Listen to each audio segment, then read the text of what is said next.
We have our first interview question. Awesome guys, clapping, right? So हमारा पहला interview question आ चुका है, that is the difference between null versus undefined. आपको याद है गाइस, मैंने आपको इस समय बताया था कि अभी तक हमने ये जो अनडिफाइंड है उसको नहीं देखा। सो अब आपके डाउट क्लियर हो जाएंगे कि वो मैंने उस समय क्यों नहीं बताया था, बिकॉज वो इंटरव्यू क्वेश्चन में आपसे पूछता है नल वर्सेस अनडिफाइंड। मोस्टली नल अलग नहीं पूछेंगे, अनडिफाइंड अलग नहीं पूछेंगे, मोस्टली ये दोनों को मिला के नल वर्सेस अनडिफाइंड या तो अनडिफाइंड वर्सेस नल वो आपसे पूछते हैं। सो गाइस, आप देख सकते हो कि हमारा वेरी फर्स्ट इंटरव्यू क्वेश्चन आ चुका है, that is the difference between null versus undefined. ठीक है, सो क्या होता है इनके बीच में डिफरेंसेस, हम वो देखते हैं। एंड बिलीव मी गाइस, ये बहुत ही ज़्यादा सिंपल है, हाँ, लेकिन फिर भी बहुतों को कंफ्यूज होता है कि क्या हो सकता है ये एंड ये किस तरीके से हो रहा है। ठीक है, सो गाइस सबसे पहले मैं आपको नल बताता हूँ क्या होता है नल। देखिए, अगर मैं यहाँ पे चलता हूँ, लेट्स से मैं यहाँ पे लिख देता हूँ वेयर आई एम यूजलेस। मैंने ये मैं बस एज इट इज़ लिख रहा हूँ, आई एम यूजलेस। ठीक है, एंड इसकी जो वैल्यू की मैं दे दूंगा नल, इट मीन्स ऑब्वियसली अब ये जो वेरिएबल है ये यूजलेस है, क्योंकि अगर आपको कुछ ऐसा घर बनाना है जहाँ पे कोई रहने वाला ही नहीं है, तो वो घर बनाने का क्या काम, वो घर बनाने में जो मेहनत लगी, जो पैसे खर्च हुए, क्या काम उसका। सेम यहाँ पे भी वही है, आपने एक वेरिएबल क्रिएट की, वैल्यू असाइन कर दी नल। नल मतलब घंटा, कुछ भी नहीं, खाली एकदम नल।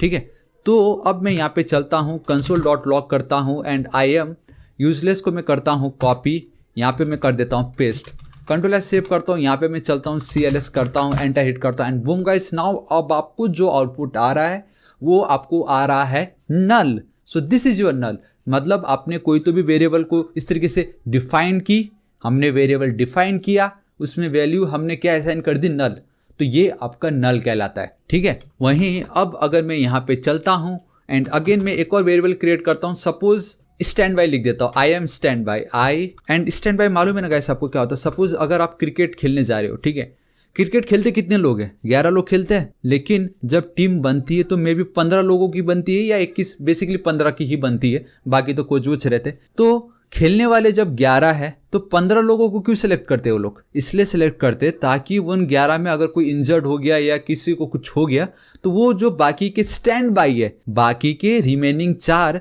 जो बैठे हुए हैं, खेल नहीं रहे, सिर्फ बैठे, उनको हम बोलते स्टैंड बाई। एंड इसका मतलब ये हुआ कि भले ही वो 4 लोग खेल नहीं रहे, लेकिन उनकी बहुत ही ज्यादा वैल्यू है, क्योंकि कल के दिन अगर टॉप 11 का कोई भी प्लेयर इंजर्ड हो गया तो उन 4 में से कोई एक उसका प्लेस ले लेगा। सो यहाँ पे वही है, आपने वेरिएबल को डिफाइन कर दी, लेकिन आपने उसमें कुछ वैल्यू असाइन नहीं की, क्योंकि हमें अभी आइडिया नहीं है कि ये खेलेगा या नहीं, समझ रहे हो, तो आपको उस तरीके से समझ रहे। एंड अगर आप इस तरीके से कोई भी वेरिएबल क्रिएट करते हो लेकिन उसको कोई रोल आप ऐड नहीं करते हो, लाइक कोई अगर इंजर्ड हो गया एंड अगर वो बैट्समैन था तो ऑब्वियसली अब वो जो स्टैंड बाई के अंदर जो बैठा था वो अब एज अ बैट्समैन खेलेगा।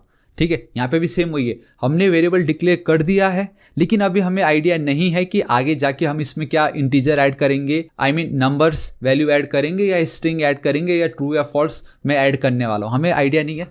तो मैंने बस स्टैंड बाय में इसको बना के रख दिया।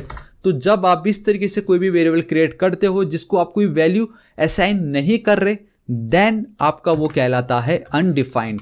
अगर अब मैं यहाँ पे चलता हूँ एंड सी गाइस, अब मुझे क्या वैल्यू मिल रहा है, अनडिफाइंड। नल मिला बिकॉज अब ये वाला लाइन, एंड इसके थ्रू अब मुझे मिल रहा है अनडिफाइंड। बेसिकली जो वैल्यू है वो आपका अनडिफाइंड है, एंड ये जो अनडिफाइंड है वो सिर्फ वैल्यू ही नहीं, वो गाइस आपका एक डेटा टाइप भी कहलाता है, समझ रहे हो। एंड वो क्यों कहलाता अभी थोड़ी देर में बताता हूँ, लेकिन आपको पता चल गया ना। नल मतलब ऐसा कि आपने नल वैल्यू असाइन कर दी, एंड हम क्यों कर रहे हैं मुझे आज तक नहीं पता गाइस, मतलब कोई फायदा ही नहीं ना करके, समझ रहे हो। मतलब आप घर बनाते हो, एकदम आलीशान घर, 1 करोड़ का घर, एंड उसमें कोई रहने वाला भी नहीं है, आप भी नहीं रहने वाले, किसी को कुछ मतलब नहीं होगा उस घर से, तो क्या फायदा वो घर बना के। ठीक है, सेम वो यूजलेस। एंड स्टैंड बाय मतलब आपका अनडिफाइंड, मतलब आपने कोई वैल्यू अभी तक इस पर असाइन नहीं की है, द मोमेंट अगर आप वैल्यू असाइन कर दोगे तो वो आपको वहां पे वैल्यू दिख जाता था, राइट। ऑलराइट, सिर्फ इतना डिफरेंस बताने से नहीं होगा, अब मैं आपको बताता हूँ। अब आपको मैं सेकंड बग बताने वाला हूँ, देखो वो क्या होता है। अगेन मैं यहाँ पे चलता console dot log and type of operator में मैं चल के मुझे ये देखना है कि इसका डेटा टाइप क्या है। अगर मैं नल वैल्यू लिखता हूँ तो इसका डेटा टाइप क्या है, समझ रहे हो। कॉपी, मैं यहाँ पे चलता हूँ, paste, control S save see guys and boom. देखा आपने क्या हुआ, ये जो आई एम यूजलेस है, इसका अगर हम डेटा टाइप देखते हैं तो वो आपका एक ऑब्जेक्ट है, लेकिन नल तो कोई ऑब्जेक्ट नहीं है। ऑब्जेक्ट क्या है वो हम आगे देखेंगे, लेकिन फिलहाल आप इतना समझ लीजिए कि इसका डेटा टाइप ऑब्जेक्ट है ही नहीं। एंड अगर मैं आपको वापस बैक लेके चलूँ तो हमारे यहाँ पे आप देख सकते हो कहीं पे भी प्रीमिटिव्स के अंदर ऑब्जेक्ट आपको कहीं पे भी नहीं दिख रहा है, राइट। भले ही अनडिफाइंड आपको मिल रहा है, यहाँ पे देखो टाइप ऑफ इंस्टेंस जो है अनडिफाइंड, अभी हम देखेंगे, लेकिन ये ऑब्जेक्ट हमें कहीं पे भी नहीं दिख रहा है। So guys this is it, ये आपका सेकेंड बग है जावास्क्रिप्ट में, तो आप बहुत कॉन्फिडेंट होकर बोल सकते हो जावास्क्रिप्ट इंटरव्यू में कि जावास्क्रिप्ट में कुछ बग है, कुछ खामियां है, तो आप बता सकते हो। ये एक तो कुछ तो भी हो रहा था, यहाँ पे आपको मैंने दिखाया 9 - 5 करते तो 4 आ रहा है, 10 + 20 करता हो तो 10 and 20, जो कि सही है, ये कोई बग नहीं था। लेकिन 9 - 5 जो कि मतलब एक स्ट्रिंग वाला डेटा था, वो कैसे हमें 4 आ सकता है, बग पहला। दूसरा बग ये कि अगर मैं नल लिखता हूँ जो कि बिल्कुल यूजलेस है, वो एक ऑब्जेक्ट कैसे हो सकता है, उसका डेटा टाइप ऑब्जेक्ट हो ही नहीं सकता, राइट। तो ये आपका एक बग है, right. So this is it, ये आपका सेकंड बग हो गया जावास्क्रिप्ट में, सेकंड जावास्क्रिप्ट बग में लिख देता हूँ। अब मैं क्या करता हूँ, इसी को कर लेता हूँ कॉपी, यहाँ पे मैं चलता हूँ, ये जो आई एम स्टैंड बाई है, मुझे देखना है कि इसका डेटा टाइप क्या है।